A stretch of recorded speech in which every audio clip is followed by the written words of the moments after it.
Welcome to the Dump Truck Toolbox. I'm Alan, and today I'd like to invite you along on a mud run ride-along.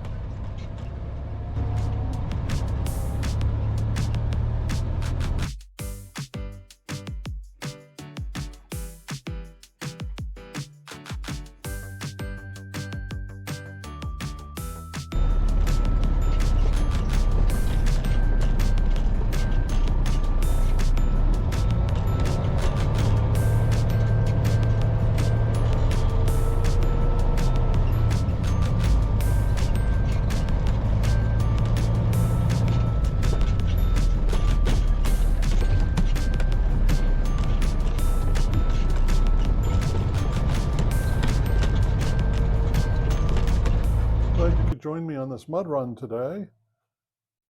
I'm tasked with picking up mud from one of the local ports and carrying it to a landfill. As I understand it, the mud was dredged from Hampton Roads, and it is part of a construction project for an expansion of one of the bridge tunnels. I'm pulling in here, and I will back around a corner and then get set up to receive the first load of mud. The barge was filled up at the construction site out in the middle of the water, and then apparently when it was full, it was towed here and tied up to the pier that I'm about to back onto. We've made this run a couple of times before. The crew we work with on site here seems to be on top of things. This is not my first run of the day.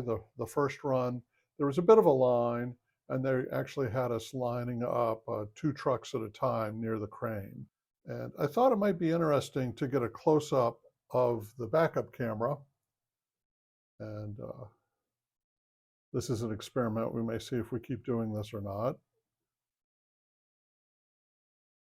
In the backup camera, you can see the crane operating.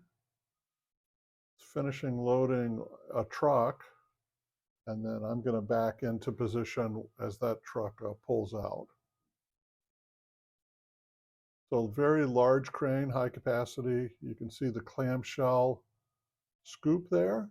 It's going back into the barge, picking up another load. I'm not sure the exact capacity of the crane and the scoop. There goes a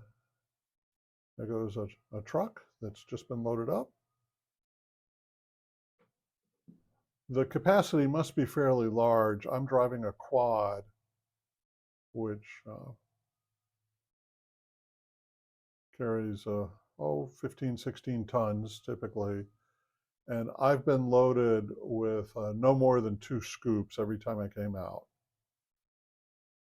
You can see the clamshell passing over the rearview camera. And there's the beep. It indicates that I should stop. I stop, put the truck in park, and being loaded there. That's why the truck is rocking some. The crane, you can see, is quite large. It's swinging its bucket back. It really is quite the piece of equipment.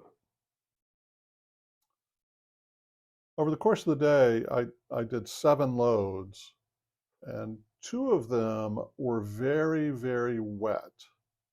And this load was not one of the wet ones, but several times I could see as they swung the clamshell scoop over, I could see water just dripping out of the spot where the scoop closed. And when I got to the landfill, it was quite a mess when I took the mud locks off. You can see me there taking notes. I try to take a note on every load, whatever details I have, the time of the load, obviously, and then periodically I will take notes whenever I cross the scale. And this isn't for any company requirement or any legal reason. I just like to keep track of what's going on in case I need to refer back or someone asks me, how many loads did you bring or what weight did you carry? There goes the scoop. And depending on how gentle he is, the truck will probably, there you go, the truck's rocking a little bit again as the load goes in.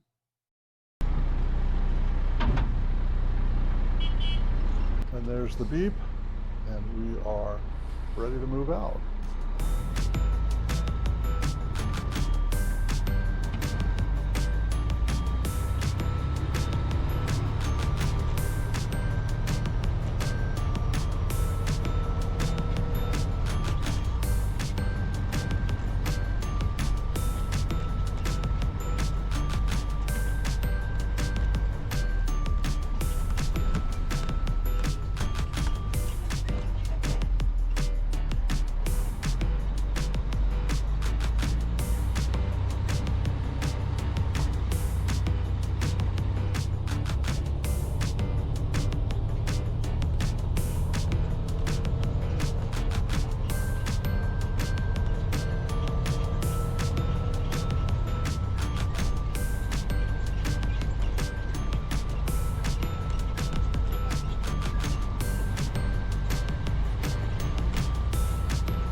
Jake brake on here, loaded. I was 65,000 pounds. The truck brakes will handle that weight, but I don't like to push them. And if there ever were a need for an emergency stop, I like having the Jake brake there.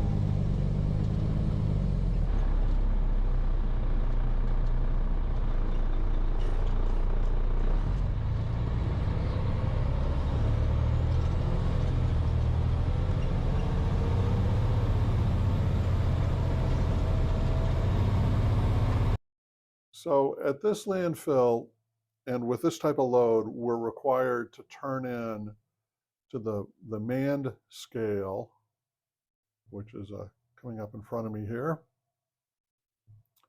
And often, whoever has hired us is just paying by the load. Putting my pusher axles up there with the button, turned off the Jake brake. But we're required to cross the scale anyway because they keep count of the trucks. But today, the client apparently is getting charged by the ton for the waste mud that we're bringing in.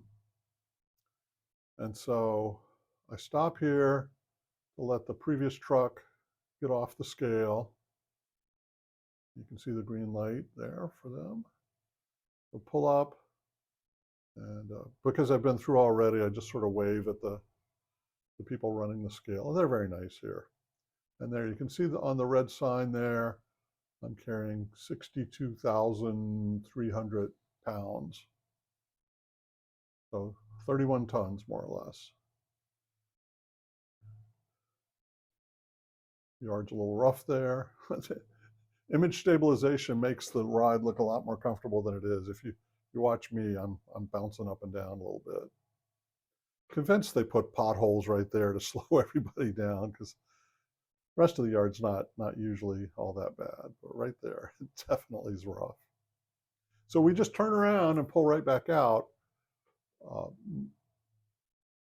When we've come into this yard, at least in the couple months I've been working for this company, for the hauling company, we almost always pull into the scale there, and then we pull right out and turn, and then pull into the yard that you see in front of you.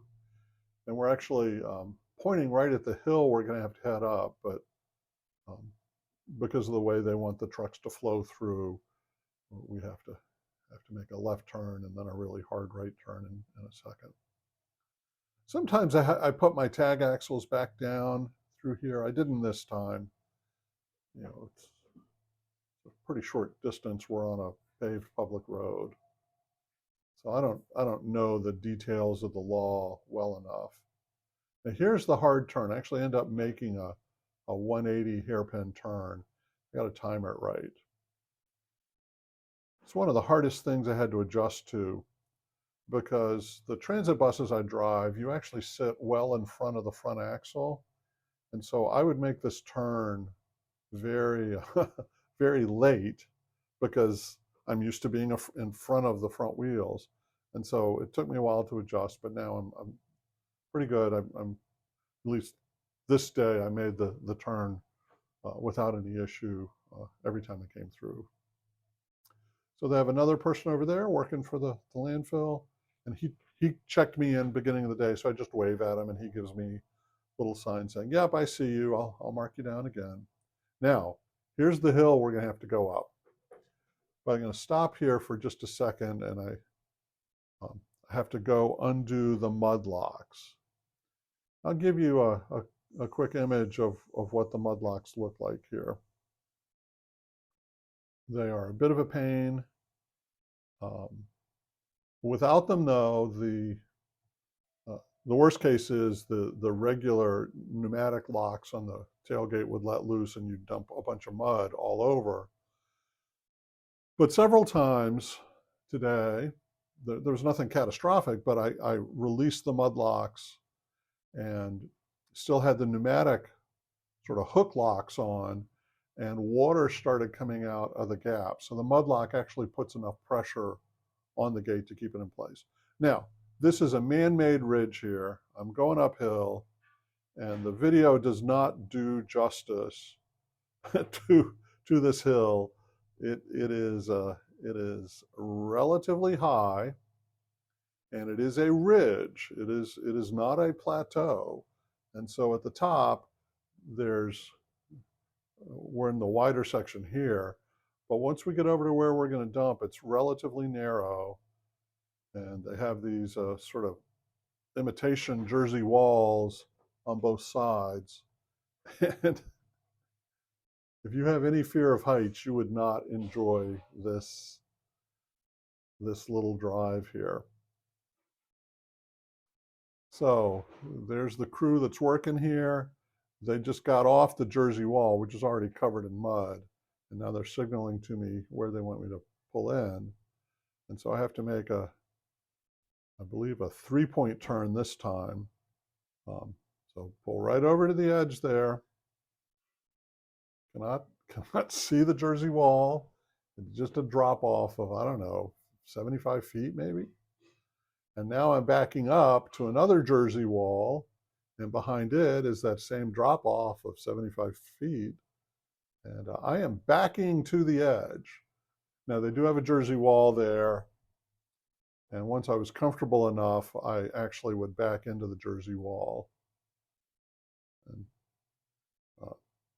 And the mud in front of the Jersey wall is from drivers who were not comfortable enough to back all the way up, or who had trouble getting the entire load out of their truck. So now I'm getting lined up. Straighten the wheel in just a second here. Oh, no, I guess I left it turned. Okay, so now we're putting the bed up. There's the view out the back window. And this is actually from a different run. I swapped the camera around a little bit later. And so The tailgate is unlocked. As the bed raises, it is more or less out over the far side of the Jersey wall. And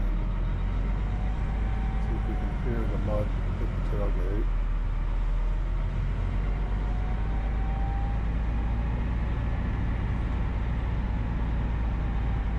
So that's a 75-foot drop back there. There's the scooper trying to clear some of the mud that other people had left. So my tailgate's having a little trouble opening here. I think it's actually blocked by the previous mud. There you go. You can see some coming out, but it is not coming out like it should. And there, the bed's all the way up, and I have got a lot of mud in the bed there. You can just tell from the way it sounds. And so there's not much I can do other than pull forward. And when I do, unfortunately, I add to the problem of mud on the wrong side of the Jersey wall. Pull up here, and I slap the brakes, try to get some more mud out. By the end of the day, there was a pretty good amount of mud stuck in the truck. I don't know, probably a couple tons worth by the time I'd done 7 loads. Okay, put the bed back down.